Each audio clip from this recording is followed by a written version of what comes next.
Hey everybody, it's Romania Black. So guess what? Won the poll! After recounting the votes and deleting duplicate emails, it was finally shown that Ace of the Diamond did win the poll. And so I do have a confession to make about this show. It actually this was the first time that it's been on the poll. When I did the last sports anime, when I did my very first sports anime poll, it was not on there. And the two shows that ended up tying were Free and Run with the Wind.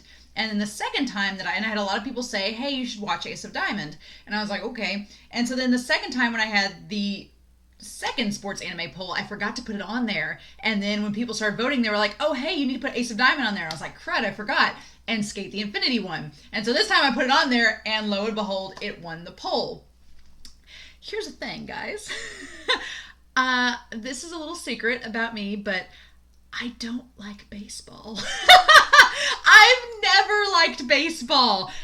I know it's supposed to be America's pastime, and tons of anime and TV shows use the trope of having a baseball game. I mean, we just had it with Jujutsu Kaisen. Twilight's had it. Other shows have had it.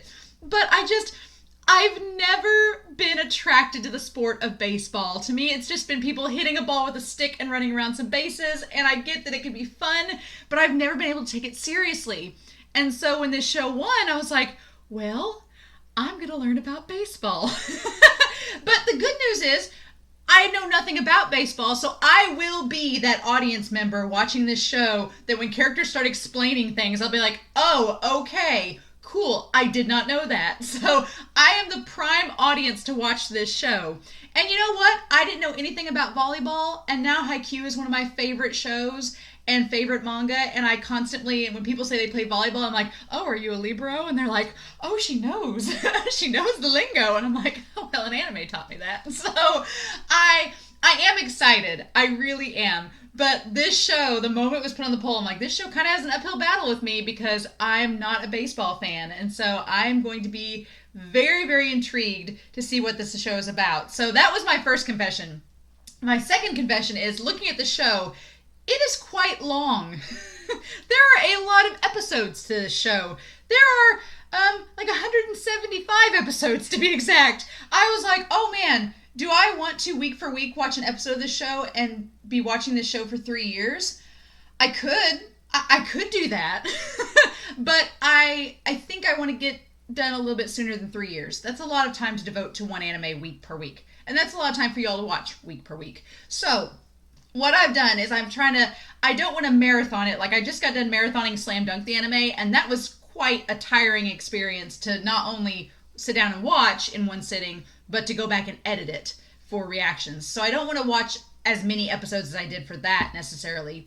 But what I do want to do is do a couple episodes in a sitting, because I think that will make things the most...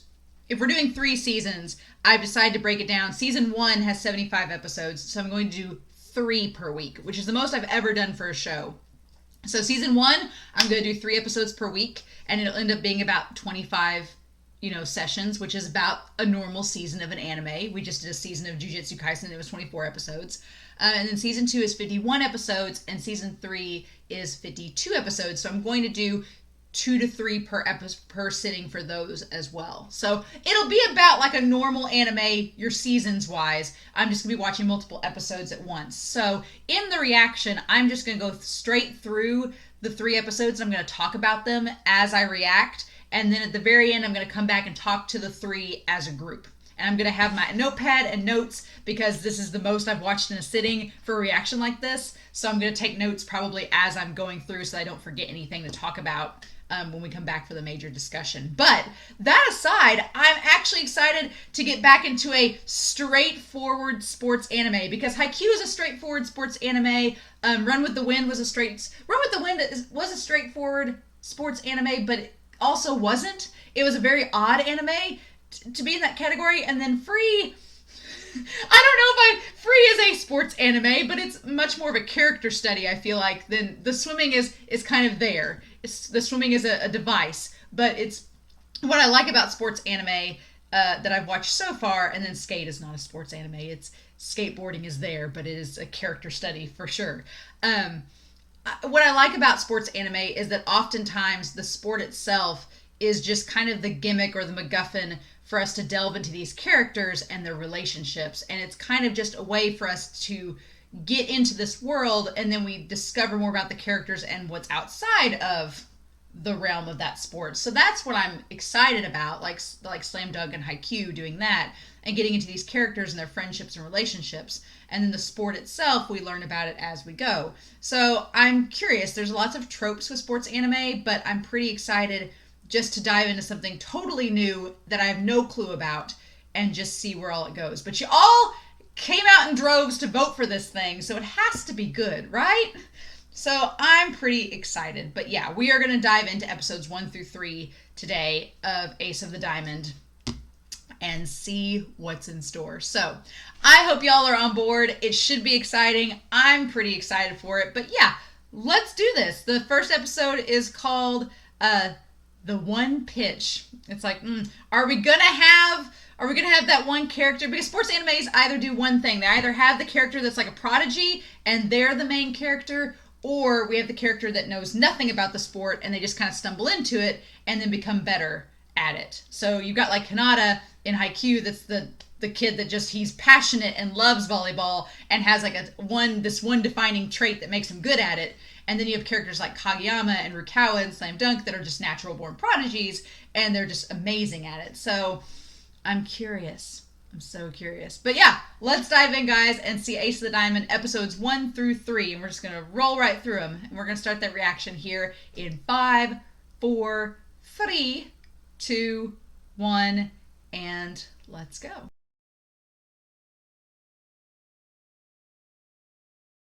All right. Oh my goodness. Yes. Okay. One, I'm glad I'm watching these in 3-episode series because I feel like with this show, I commented in the reaction, but it feels like it's going to be one of those shows where there's lots of cliffhangers and there's lots of 2 to 3 part episode blocks where they have a conflict and in 3 episodes it gets either resolved or somewhat resolved until the next series of events. So watching these 3 episodes together was really nice because we got our introduction to our main character, we got his motivation, we got what's driving him, and we got the last few moments with Kuromochi and him. That's what sold me on being excited about this series, that conversation, because there's a lot of cool things that they're doing with this series that I didn't really think about until the moment. But let's just, lots of things to go over. I talked about in the episode, but so Wakana, who seems to be kind of like the pseudo like passive aggressive love interest of Sawamura, because she's like, whenever they leave, she's like, oh, just email me or something. Like, oh, come on, you clearly know him. Like, come on now. With her and the high school friends, like, I love that setup of motivation for him, that he's not doing this to win over a girl. So it's not like Slam Dunk where he joins to win over a girl. It's not necessarily that, because he did have a team in junior high. They were kind of a haphazard team, which is kind of like Haikyuu, where Hinata's like on the middle, where Hinata had made the middle school team. This is kind of a similar situation where Sawamura got the team all together. They did have a coach. He did make him go out and get a bus and take them to training camps and things like that, even though the coach didn't really want to. And he was just very, very ambitious and optimistic. And so he has drive and a passion for the sport, and he loves it.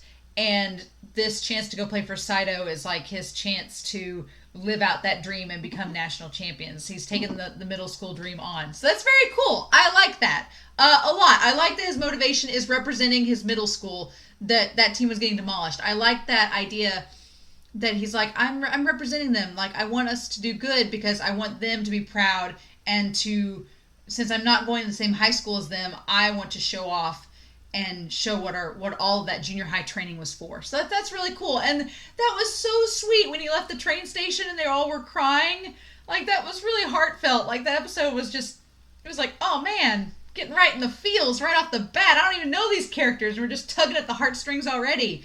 But this high school, I made the joke in this episode, I made the joke early on that in a lot of these sports anime series, we start out with like the ragtag high school I was making the joke of the middle school that he's from because their uniforms look very much like the Karasuno uniform, like the, not necessarily Iwatobi, but a lot of the high school uniforms, Slam Dunk, had that black uniform and very like public school standard uniform. And I made the joke in the episode that, man, we don't ever get an anime where it's from like Shira Torizawa's perspective and like the elite school. We don't ever follow that.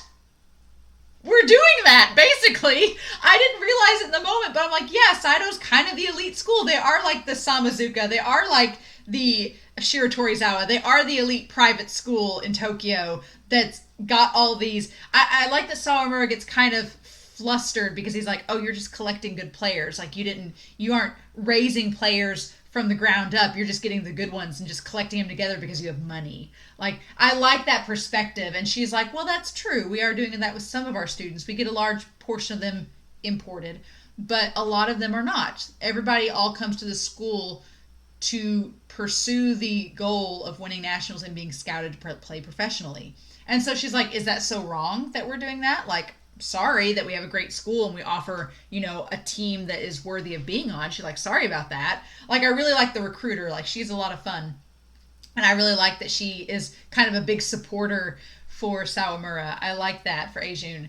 But yeah, this is kind of like, this is the private better, this is the end all be all school. And I like that. I like that we're getting a show, because this is my first sports anime where we're actually getting like the nice school. Like, this is the Ryonen, this is the Kainen, this is the Shira Torizawa. Like, we're going from an actual school that has a reputation to uphold. And when we have that conversation at the end of episode 3 with Kuromochi, that really is what gets me on board and excited about this show, that angle and perspective. So Azuma, I feel like we're not going to see a lot of Azuma because he's graduating.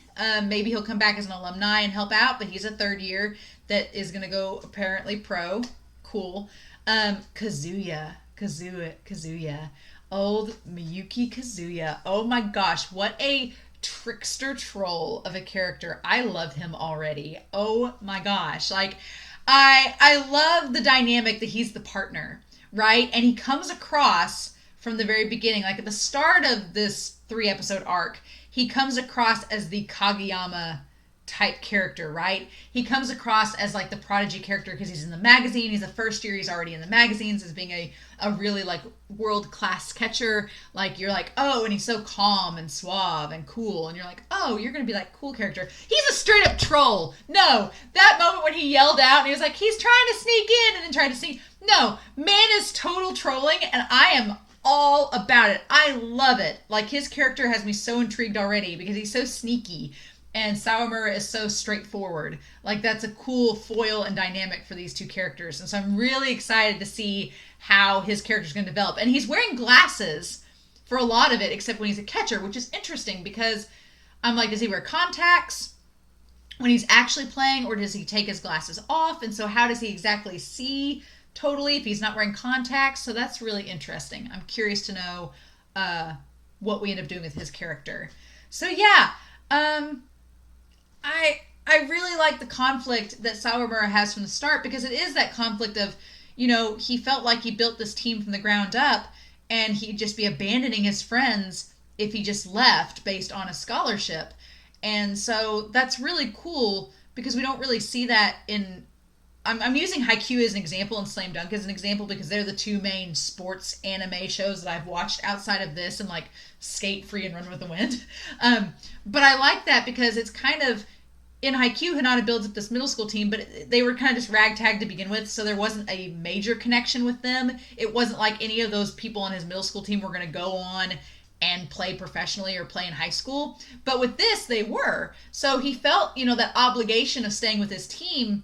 And the team, of course, is like, you can't pass this up. You've got to go, go for this. You can't just, abandon this opportunity. And so I really liked that. The family.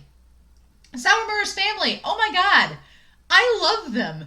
I love that we actually have a full-blown, supportive whole family in this, because usually it's like the dad's gone working abroad, or the mom's a single mom, or a parent has died, or something. We don't get that whole family unit, or they're just raised by their grandparent. There's not that whole family unit that's reflected in a positive way. Here it is. I freaking love the space dandy pompadour wearing father that was the rocker that keeps that pompadour like out of obligation.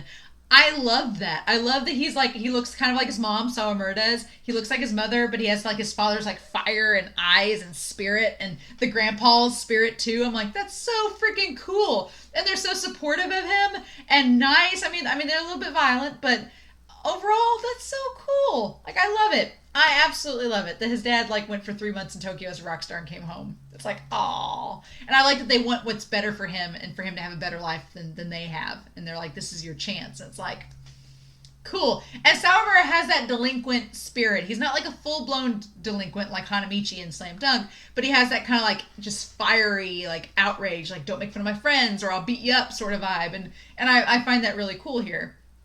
So there's a 6-month time skip. The hat, where they give him the hat with the names all sketched on the inside of the bill. It's like, oh, I'm like, is he going to wear that like for his games? Or it's like a good luck charm. That's so sweet. I love it. And then, yeah, we get introduced to his roommates, which I honestly did not predict him having those two as his roommates. I thought it was going to be like some of the more...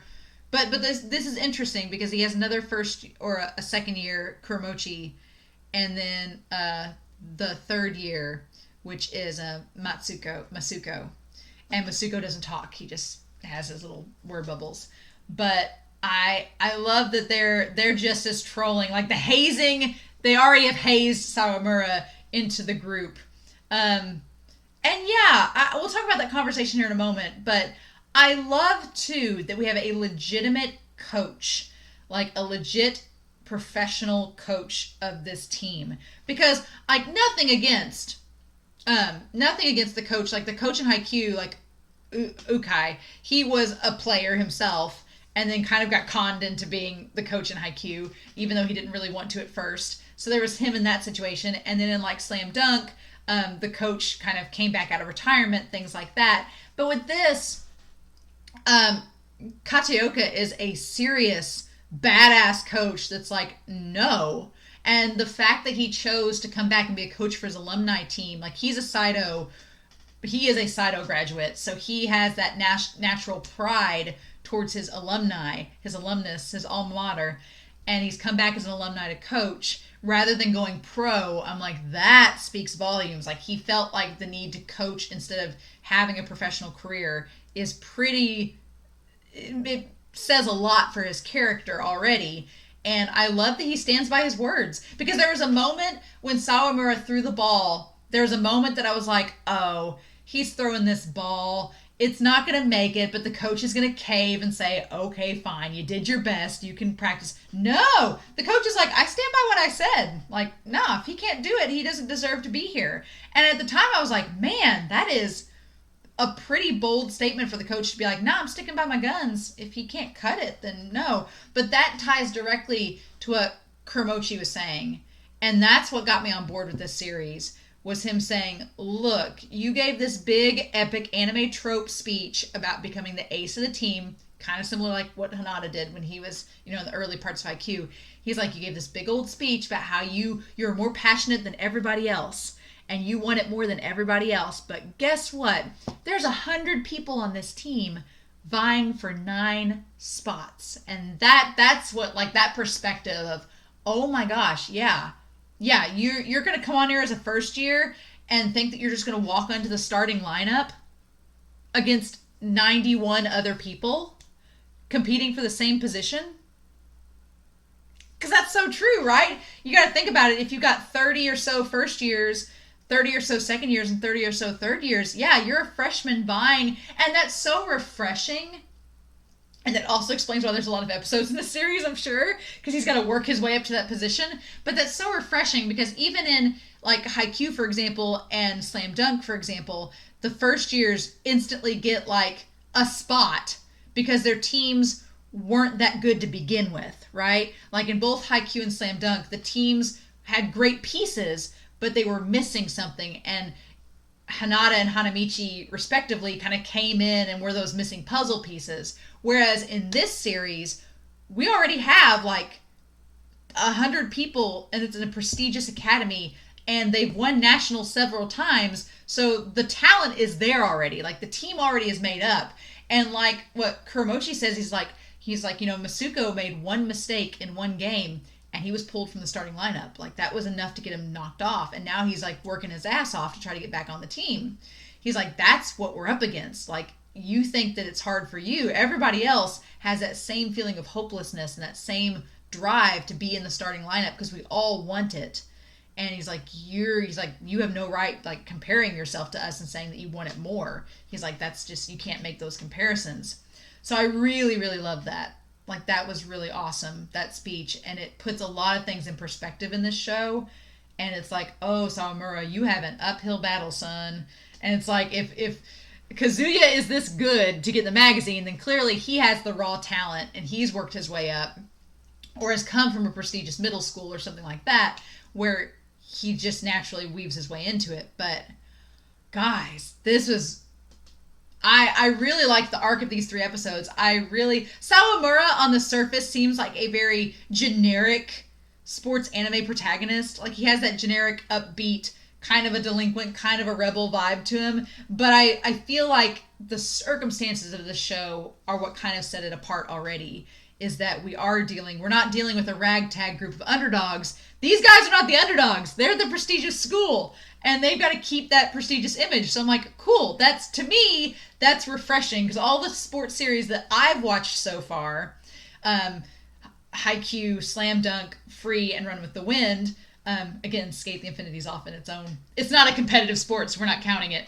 But these other 4 that are competitive sports teams, in high school, those 4 series, their teams are all the underdog. Their teams come at the series as the underdog, and we're supposed to root for them and watch them work their way up the ranks to deal with the elite schools like Seidou.